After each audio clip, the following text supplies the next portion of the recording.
এটা হচ্ছে হাটের ওয়াচ টাওয়ার। এখান থেকে পুরা সমস্ত হাটটা পর্যবেক্ষণ করা হবে। যে কোনো গরু কি টাকা না দিয়ে চলে যাচ্ছে কিংবা কোনো সমস্যা হচ্ছে, কখনো গ্যাঞ্জাম হচ্ছে সবকিছু দেখবে।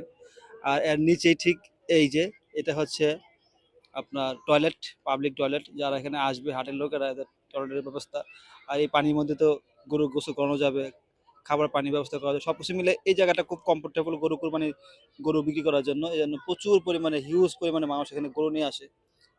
এই যে দেখেন নদীর পাড়ে ওই দূরে যেটা দেখা যাচ্ছে সে সদরঘাট।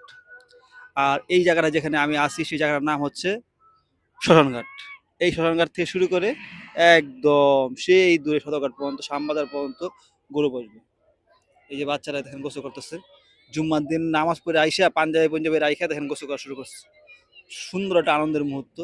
অলরেডি কিন্তু জুম্মার নামাজ শেষ, নামাজের পরে আমরা এখানে আসলাম। এই দেখেন বাঁশগুলো ভাঙার জন্য বাচ্চারা কি পরিমাণে ট্রাই করতেছে। নদীর পানি আগের থেকে বাড়ছে, আরো বাড়বে।